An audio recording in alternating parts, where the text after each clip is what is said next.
Ethan Miller walked home slowly, his boots crunching against the thin layer of snow that had fallen earlier in the day. The street was quiet, save for the occasional whistle of the wind pushing down the alleyways. His hands ached from the cold, even through his worn gloves, and the grocery bag hanging from his arm felt heavier than it should. Inside was only a carton of milk, a loaf of bread, and a small packet of eggs. It wasn't much, but it was enough to make a simple breakfast for his daughter, Grace. Christmas Eve was never easy for Ethan anymore. Since his wife had passed away 3 years ago, every holiday seemed to carry more silence than joy. He did what he could to keep Grace smiling, but money was tight, work was exhausting, and the world felt emptier without the woman who had once made their small apartment glow with warmth. Turning onto the narrow back street that led to his building, Ethan slowed his pace. His breath formed pale clouds in the icy air. And then he saw something that made him stop altogether. By the large dumpster at the end of the street, a small figure was crouched low, pulling at a torn trash bag. At first, Ethan thought it might be an animal. But then the figure shifted and his heart lurched. It was a child. A little girl, no more than 10 or 11. Her hair hung in tangled strands around her face, and her oversized hoodie was damp, the sleeves pulled down so far they nearly covered her trembling hands. Her shoes were ripped open at the front, and her bare toes peeked through against the snow. She tore open a plastic bag, searching desperately, and pulled out a half-eaten sandwich. Before Ethan could even process the sight, the girl brought the sandwich to her lips and ate it in rushed bites, as though she hadn't eaten in days. "Hey," Ethan called softly, not wanting to scare her. The girl spun around, her eyes wide with panic. She clutched the sandwich close to her chest, as though he might steal it away. I wasn't stealing," she stammered, her voice small and hoarse. "I was just hungry." Ethan felt his chest tighten. "It's okay," he said gently, lowering the grocery bag to the ground to show he wasn't a threat. "What's your name?" The girl hesitated, her lips trembling. Then she whispered, "Clara." Ethan crouched down, making himself level with her. "Clara, where's your family? Do you live around here?" She shook her head quickly, her eyes filling with shame. Her gaze dropped to the ground. After a long silence, she murmured, "I don't have anyone." The words hit Ethan harder than the cold ever could. He thought of Grace, warm in their apartment, tucked into bed, safe because she had him. And here was Clara, a child standing in the snow, with no one to protect her. "When did you last eat properly?" he asked, his voice breaking despite his attempt to stay calm. Clara gave a small shrug, as if the answer didn't matter. "Yesterday, maybe the day before. I don't really know. Sometimes I find something. Sometimes I don't." She glanced back at the dumpster. "I thought maybe tonight, maybe there'd be cookies." "It's Christmas!" Her words shattered him. Ethan remembered his wife's last Christmas, the one where she was already weak, too sick to leave her bed. She had grabbed his hand and whispered, "If you ever see someone in need, Ethan, don't turn away. Promise me." And now here was Clara. Ethan swallowed hard, fighting back the sting of tears. He extended his hand. "You don't have to stay here, Clara. Come with me. I'll get you something warm to eat." Her eyes darted from his hand to his face, suspicion written across her features. Life had clearly taught her not to trust so easily. But after a long pause, she slipped her freezing fingers into his palm.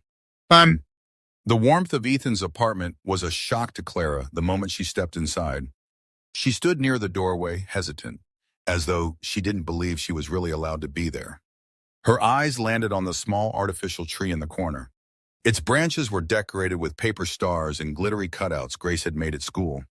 Clara stared at it as if it belonged to another world. "You can sit," Ethan told her softly.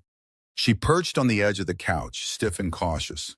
Ethan quickly went to the kitchen, pulling out the eggs, bread, and milk. He cooked in silence, aware of Clara's watchful eyes on him. Within minutes, he set a plate in front of her, 2 scrambled eggs, toast, and a glass of milk. Clara hesitated only briefly before digging in, eating quickly, tears slipping down her cheeks as she tried to hide them. Ethan sat across from her, saying nothing. His chest ached as he watched her devour food like someone who hadn't been cared for in far too long. From the hallway came a sleepy voice. "Daddy?" Grace stood there, rubbing her eyes, her hair messy from sleep. She spotted Clara and frowned curiously. "Who's that?" "This is Clara," Ethan explained gently. She needed somewhere safe tonight. Grace tilted her head, then gave a small smile. Hi, Clara. Clara froze for a second before whispering back, Hi. Ethan guided Grace back to bed, promising her they would talk in the morning. When he returned, Clara was wiping her face with her sleeve, pretending not to cry. What's wrong? He asked softly. She shook her head. Nothing. It's just, I forgot what this feels like. Being inside, eating food that isn't from a trash can. For a minute, I felt normal. Then I remembered I'm not. Ethan's throat burned. Clara, where have you been staying? Do you have anywhere at all? Her voice broke as she whispered, No. My mom, she died last winter. We used to rent a room nearby, but after she was gone, I had no one. The shelters were full and people told me to move along. So I just survived. Ethan's stomach twisted. A child just surviving. He asked, almost afraid of the answer, Did your mom ever tell you about anyone who could help? A relative? A friend? Clara lifted her tear-streaked face. She talked about you. Ethan froze. Me? She said your wife once helped us. A long time ago. She said if something ever happened to her, maybe your family would care. But I thought she just said it to make me feel better. Ethan felt his knees weaken. His late wife, quietly, without ever telling him, had once helped Clara's mother. And now her daughter stood here, cold and broken, carrying that memory like a fragile hope. Ethan's voice shook, but his words were firm. Clara, you're not trash. You're not forgotten. My wife was right. You belong here. Clara covered her face and sobbed, her small shoulders trembling. Ethan sat beside her, wrapping his arm around her carefully. She leaned into him as though she had been waiting years for someone to hold her. That night, Clara slept on the couch with a blanket wrapped tightly around her. Grace slept peacefully in her room, unaware of the way their lives had just changed. Ethan stood by the little tree, its paper stars glowing faintly under the dim lights. He thought of his wife's words again. If you ever see someone in need, don't turn away. He hadn't turned away. Christmas, which had felt like nothing but grief for so many years, had brought him Clara. A child who needed saving, but also a reminder of the love his wife had left behind. Ethan Miller knew then, as he watched Clara sleep, that she was no longer a stranger. She was family, and he would never let her go.